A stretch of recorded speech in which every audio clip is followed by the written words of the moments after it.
안녕하세요. 박종훈의 경제한방입니다. 자, 오늘은 예고를 드린 대로 과연 어떤 주식이 주도주가 될 수 있으며 또 주도주를 찾는 방법이 어떤 부분에서 찾을 수 있는지 그거 좀 여쭤볼까 하는데요. 오늘도 김효진 KB증권 연구원 모셨습니다. 안녕하세요. 네, 안녕하세요. KB증권 김효진입니다. 지금까지 쏠림 현상으로 처음에 시작했단 말이죠. 2020년 3월, 4월 이럴 때 주가 상승은 쏠림 현상으로 시작했는데 그러다 보니까 올해 내내 주도주가 과연 어디 있냐 이 부분에 대해서 많은 분들이 굉장히 관심이 많았던 것 같아요. 앞으로도 이렇게 주도주를 찾는 게 좀 중요할까요? 21년에도? 저도 이제 증권회사를 좀 오래 다니다 보니 만나시는 분들이 정말 궁금해서 그러신 경우도 있고 그냥 뭐가 좋아요? 이런 질문을 많이 하시는데 저는 그냥 그 당시에 가장 핫한 거를 말씀드리거든요. 그럼 대부분 좀 실망하시더라고요. 네. 아니 이렇게 많이 올랐는데 그거를 또 추천을 별게 없네 이제라고 생각을 많이 하시는 것 같습니다. 그런데 저는 이번에 다른 네 분과 함께 참여했던 미스터 마켓이라는 책에서도 이제 말씀을 드렸지만 이 주도주가 뭐인지 가려내는 게 되게 중요하다. 그리고 그게 경제까지도 되게 중요하다라는 생각을 말씀드리고 있어요. 왜 이런 말씀을 드리냐면 몇 가지가 있는데 첫 번째는 주도주가 아주 최후까지도 강한 상승률을 보입니다. 사실은 투자하는데 여러 가지 목적들이 있으신데 거의 90%에 해당하는 분들은 돈을 벌기 위해 투자 수익을 올리기 위해 투자를 하신다고 저는 생각하는데 뭐 하루 아니면 한 달, 두 달 이렇게 짧은 기간을 끊어서 보면 요때는 A 주식, 요때는 B 주식이 좋았구나, 요때는 C 주식이 좋았구나 라고 하실 수도 있지만 이렇게 3년에서 5년 아니면 길게 10년까지 이렇게 늘어뜨려서 놓고 보아도 주도주는 아주 가장 강한 상승세를 보이거든요. 마지막 순간까지도. 네, 그래서 저는 주도주가 무엇인지를 판단하는 게 되게 중요하다라는 생각이 들고 대부분 투자자분들은 주식이 이렇게 딱 여러 가지가 있는데 바닥에서 사서 꼭지에 팔고 이런 것들을 반복하면서 자산을 증식하시는 것을 가장 원하실 것 같아요. 네, 저도 맞아. 모두가 원하는 거. 모두가 원하는데 참 어렵더라고요. 참 어렵고 특히 종목을 잘 선택한다라고 해도 바닥에서 사고 꼭지에 파는 것은 운이라고 해야 될 만큼 호락호락하지는 않더라고요. 그래서 주도주는 마지막까지 아까 이제 상승한다라는 점에서도 추천을 드렸지만 이제 아주 강세장에서 약세장으로 진입하는 시기 그런 시기에도 데드캣 바운스라고 해서 한번 이렇게 툭 이렇게 튀어 올랐다가 다시 꺼지는 약세장 진입할 때 대부분 이제 경우들인데 요 툭 다시 튀어나올 때 그러니까 투자자 입장에서는 빠져나올 기회인 거죠. 빠져나올 때 다 튀어오르진 않아요. 데드캣 바운스조차도 주도주만 이렇게 바운스가 일어나는 거군요. 왜냐하면 각각의 개인 투자자들이 모인 것이 주식시장이잖아요. 그러면 뭔가 한번 푹 깨졌으니까 사람들이 불안하고 굉장히 확실한 자산으로 몰려갈 수밖에 없습니다. 그것이 이제 주도주라고 표현되는 대장주가 되겠고요. 그래서 저는 되게 합리적인 판단들이 모여서 데드캣 바운스가 나타나고 그때조차도 주도주가 다시 튀어오르기 때문에 상승률을 보건 빠져나올 기회를 보건 주도주가 뭐인지에 항상 이제 레이더를 세우시는 것이 되게 그러니까 좋은이 아니죠. 되게 필수적이겠네요. 네네네. 자, 그러면 주도주를 과연 어떻게 찾을 것인지 이걸 좀 소개해 주셨으면 하는데요. 어떻게 찾을 수 있나요? 저는 이제 이번에 미스터 마켓에도 되게 다양한 분들이 같이 저와 함께 저자로 참여를 하셨어요. 그런데 저는 다 각자의 무기라고 하면 너무 거창. 그러니까 툴들이 있으실 것 같아요. 기업의 이익을 쫙 뿌려놓고 어떤 필터링을 통해서 주도주를 선택하시는 분들도 있고 뭐 수급에 의해서 하시는 분도 있고 차트를 하시는 분도 있고 되게 다양할 것 같습니다. 그런데 저는 저의 배경은 경제예요. 경제가 어떤지 그리고 과연 이 경제가 돌아가는 거를 그냥 경제가 좋습니다, 나쁩니다가 아니라 경제 지표를 통해서 어떻게 좀 이 주도주에 근접할 수는 없을까. 그걸 되게 오랜 시간 동안 고민을 해봤고요.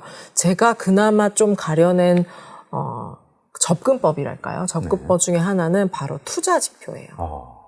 경제 지표가 되게 여러 개가 있습니다. 뭐 GDP도 있고 아까 말씀드렸던 수출도 있고 고용도 있고 뭐 경기 심리 지수다 뭐 굉장히 다양한 지표들이 있는데 뭐가 제일 중요합니까? 라고 하면 앞서 말씀드렸던 수출 지표도 되게 중요하지만 이 수출이라는 건 이미 주문이 되어서 배에 실린 거잖아요. 그러니까 엄밀히 말하면 동행 지표인 것 같아요. 그런데 이 투자 지표라는 거는 저는 선행 지표에 속한다라고 생각하거든요. 지금 말씀하신 투자라는 건 이제 설비 투자 같이 이제 실물에 투자하는 그런 걸 말씀하시는 네네네. 거죠? 이 설비 투자는 네. 이 경제나 주식에서도 충분히 선행 지표로 활용될 수 있다라는 네. 생각을 합니다. 저희 이제 보시는 분들이 각각 다 사장님이라고 생각을 한번 해보신다면, 어떨 때 설비 투자, 공장을 하나 증설을 하시겠어요?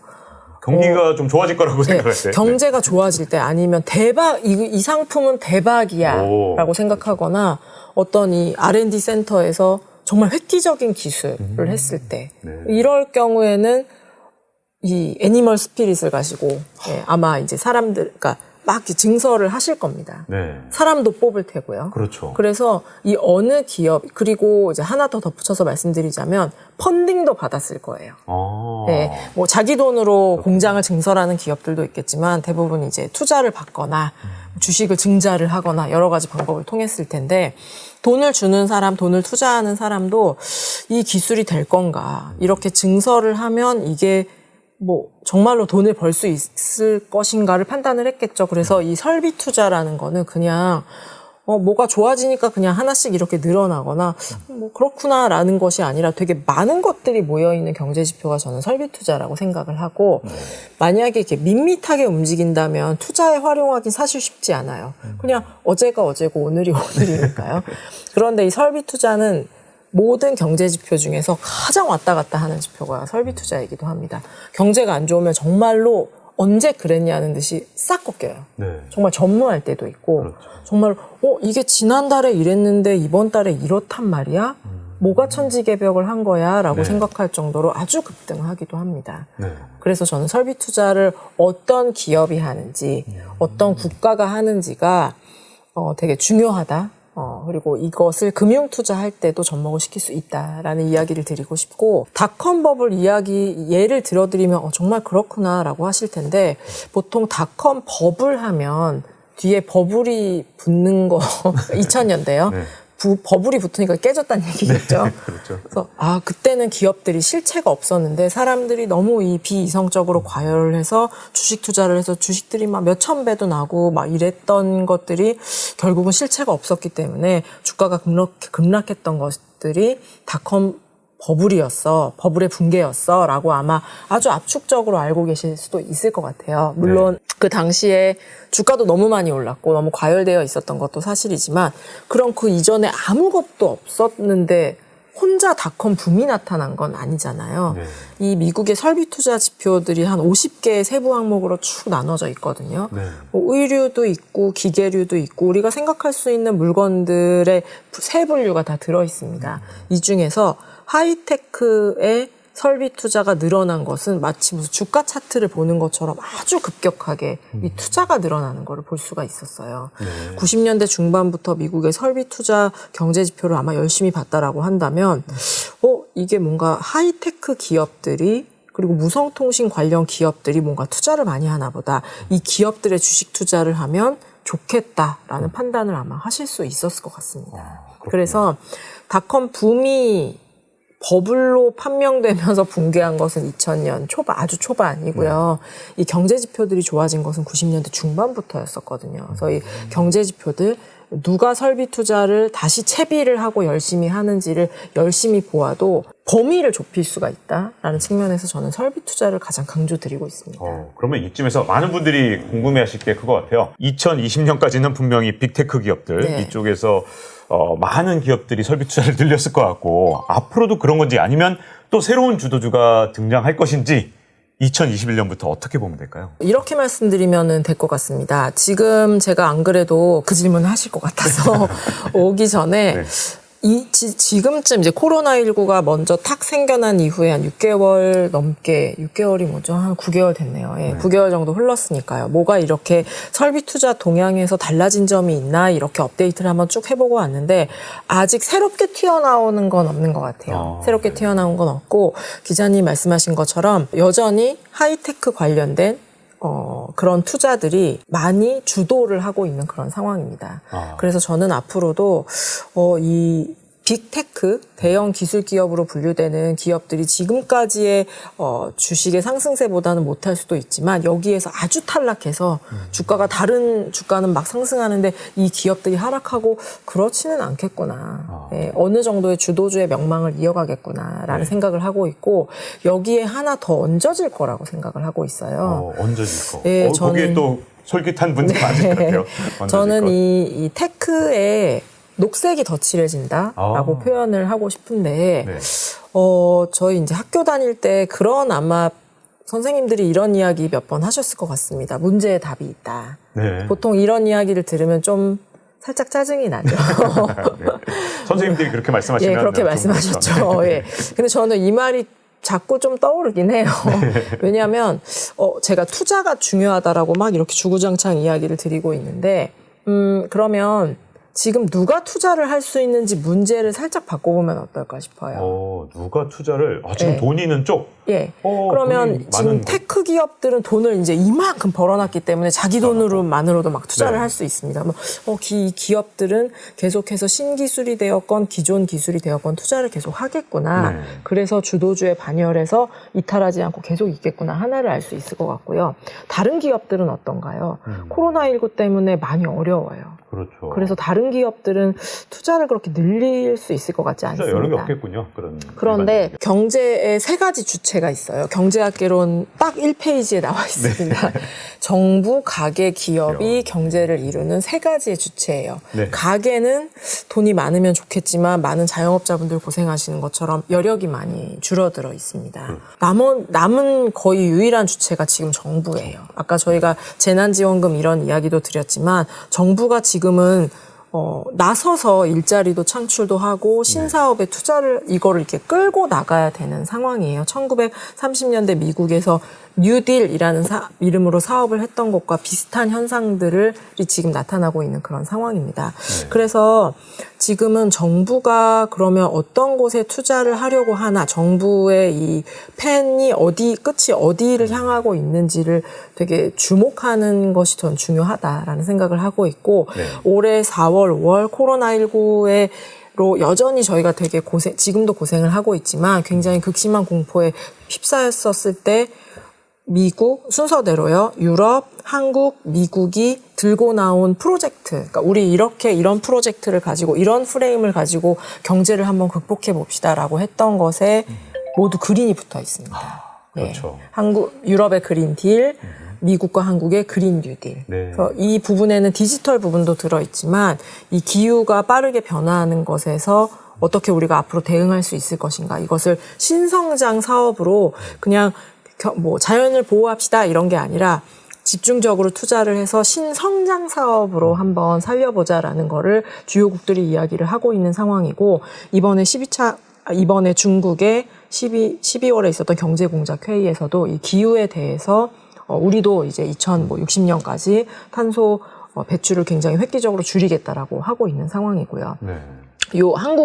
한국도 큰 나라지만 말씀드렸던 네 국가를 합하면 아마 한 70% 정도 될 거예요. 네. 예, 그래서 글로벌 메이저 국가들이 다 기후 변화 대응에 대해서 노력하자가 아니라 이거를 하나의 슬로건으로 삼고 새롭게 투자하자라고 이야기를 하고 있는 그런 상황들이기 때문에 저는 이 한쪽에서는 테크가 있다면 한쪽에서는 그린으로 대표되는 기후변화 대응에서 아주 다양한 투자 아이디어들이 나올 수 있는 시기가 아닌가. 이미 좀 일부에서는 상승세가 나타나고 있기도 하고요. 근데 그동안 기후변화, 그린 얘기 참 많이 들었는데 네. 그동안 상승세는 그렇게 크지 않았다. 왜 지금 와서 이 시점에서 그린이냐? 이렇게 질문하신 분들도 있을 것 같은데. 여러 가지 이유가 있겠습니다만 지금까지는 제가 아마 몇 분은 알고 계실 수도 있을 것 같은데 기술의 S커브라는 것이 있거든요. 이제 S자를 이렇게 뉘어놓은 것처럼 이렇게. 시그모이드라고도 부르는 그 네, S커브. 이렇게 있는데 제가 이제 사장님이라고 치고 신기술을 개발을 했어요. 그래서 이 신기술을 개발을 하기 위해서는 돈을 되게 투자를 많이 했겠죠. 투자를 많이 해서 신제품이 이제 10개가 나왔어요. 그럼 이게 한 10,000개, 1,000,000개가 팔리기 전까지는 저는 어쩌면 계속 적자일 수도 있습니다. R&D 비용은 이만큼이 드러났는데 그럼 물건을 시제품을 만들기 위해서 또 샘플도 만들어야 되고 공장도 증설을 해야 되니까 그거에 비해서 판매는 좀 잘 안 되고 있겠죠. 그래서 계속 적자가 나는 시점이 이 S커브에서 도입기라고 불리우는 이렇게 밋밋하게 누워있는 쪽이라고 한다면 도입기로 올라가는 시점들이 있더라고요. 바로 판매가 대량으로 이루어지는 시기. 그러니까 R&D는 어느 정도 끝났고 공장 증설도 어느 정도 갖추어져 있어서 이제 더 싼 물건으로 싼 값으로 물건을 찍어낼 수 있고 네. 사람들은 이거를 이제 써보니까 좋네라고 하면서 더 많이 쓰게 되는 시점들이 도입기. 네. 도입기를 지나 성장기라고 표현이 되고 기업의 입장에서는 비용 지출은 일정 부분 많이 한 상태에서 매출이 발생하기 시작하기 때문에 여기서 수익이 창출하기 시작해요. 그런데 특히 에너지 부분 쪽에서 재생에너지, 태양광, 풍력 이런 것들이 들어가는 부분들을 보면 도입기를 지나서 성장기로 넘어가는 것들이 확연하게 나타납니다. 캐파는 이미 많이 증설이 그냥 지난 10년 동안 각국 정부들이 보조금이 되었건 기업들이 되었건 투자들을 그래도 많이 하셨더라고요. 네. 많이 했고 지금부터는 더 싼 값으로 에너지를 뽑아서 쓸 수 있게 되고 사람들도 써보니 지구도 살리고 가격도 별로 비싸지 않고 네. 그러면서 점차 범용화가 되면서 이런 것들이 좀 빠르게 확산되는 시기가 아닌가라는 생각을 할 수가 있을 것 같고요. 투자를 유치할 때 이런 상황에서 녹색 덧칠만한 그런 산업이랑 그다음 뼛속까지 녹색인 그런 산업이랑 어떻게 우리가 구별할 수 있을까요? 분명히 상승률이나 아니면 주도하는 정도가 다를 것 같은데요. 요거는 기업단에서의 분들이 더 잘 설명을 해주실 것 같긴 한데 네. 저도 기술을 잘 모르긴 합니다만 예를 들어서 에너지 부분만 하더라도 굉장히 많은 돈이 들어가고 네. 배터리 부분만 하더라도 배터리에도 종류가 되게 다양한데 기술 장벽이 있는 것들이 있을 겁니다. 이제 그런 기업들 같은 경우에는 이게 우리 이제 시작할 거예요 라는 비전과 포부도 좋지만 먼저 시작한 기업들이 시행착오와 를 바탕으로 해서 기술을 축적하고 더 좋은 제품을 아마 만드실 확률이 높겠죠. 그래서 네. 이런 부분 같은 경우에는 실제로 새롭게 떠오르는 그런 기업들도 좋지만 그 기업은 예전에 하다가 좀 잘 안 되지 않았나? 라는 기업들이 오히려 조금 지금까지의 생산망도 확충해놓고 기술도 확충해놨을 그런 가능성이 높다라는 정도로만 저는 말씀드릴 수 있을 것 같아요. 그러면 전통산업 이쪽은 그러면 앞으로 주도주가 되기는 좀 힘들까요? 가치주 그리고 그동안 너무 성장주 일변도였다라고 한다면 가치주에 대해서도 재조명을 받을 시기가 되었다라고 저희도 일정 부분 생각을 합니다. 다만 저는 이 새로운 투자 동력이 그러면 다시 예전에 했던 저희 가치주가 될 것이냐 그거보다는 이 새로운 그린 뉴딜 혹은 이 기후변화 대응, ESG라고 저희 더 넓게 이야기하기도 하죠. 네. 여기서도 잘할 수 있는 전통 기업들이 더 강자가 되지 않을까라는 생각을 해요. 제가 기후변화 대응이라고 생각해서 이제 풍력이나 이런 것들만 간략히 이야기를 드렸는데 저는 이제 이코노미스트인데 이 기후변화 대응 그린 뉴딜이라는 것이 되게 반갑게 들려요. 왜냐하면 제가 기술을 잘 모름에도 불구하고 지금까지 한 짧게는 5년, 길게는 10년 동안 글로벌 경제가 어떻게 흘러왔냐면 이 기술 기업들이 맹렬히 투자를 하면서 되게 편해진 것 같아요. 스마트폰으로 여러 가지도 할 수 있고 뭐 재미있는 컨텐츠들도 볼 수 있고 되게 배송을 시키면 그 다음날 아침에 와 있기도 하고 굉장히 편해진 건 맞는데 사람을 좀 적게 쓰는 구조로 계속 갔던 것 같기도 합니다. 그래서 일자리 창출에도 어려움이 있었고 양극화 문제도 있고요. 그런데 이 기후변화 대응을 이렇게 봤더니 실제로 물리적으로 공사가 들어가야 되는 것들이 안에 되게 많이 들어있어요. 비가 많이 오니까 댐을 많이 지어야 되는 것들도 있고 제방을 올려야 되는 것들도 있고요. 건물이 에너지를 가장 많이 쓰거든요. 건물을 더 에너지 효율을 높이기 위해서 전선 같은 거를 바꿔야 될 수도 있고 외벽을 바꿔야 될 수도 있습니다. 네. 제가 좀 친숙한 예들을 일부러 좀 들어드렸는데 제가 말씀드린 것들은 꼭 그냥 인프라 아니야? 뭐 되게 새로운 게 아니지 않아요? 라고 이야기하실 수도 있지만 저는 거기에 포인트가 있는 것 같아요. 그래서 더 많은 사람을 뽑아야 되고요. 네. 지금 각국 정부들이 추진하려고 하는 것은 물론 기후도 살려야 되지만 일자리 창출이 굉장히 급하거든요. 미국의 고용이 코로나19 대비해서 여전히 마이너스 6%가 집에 있습니다. 6% 전체 고용의 6%에 해당하는 정말 많은 숫자의 분들이 그냥 집에 있는 상황이거든요. 네. 그래서 이분들을 약간 그 전에 커리어와 맞지 않는다고 하더라도 배치를 막 해야지 되는데 거기에는 실제 실물 투자가 들어가는 부분의 프로젝트가 필요하고 저는 그것에 그린 뉴딜이라는 게 되게 맞는 옷이 아닌가라는 생각이 들어요. 그래서 주식 투자의 컨셉도 되겠지만 이런 것들이 잘 살려져야 이 코로나19로 인한 위기들을 조금이나마 좀 스무스하게 탈출할 수 있지 않을까라는 생각도 좀 하고요. 처음에 빅테크하고 달리 신재생 에너지는 일자리를 창출하는 데 도움이 된다는 얘기 들었을 때 왜 그러지 했는데 바로 그런 부분에서 일자리 창출하고도 연결이 좀 되겠군요. 네.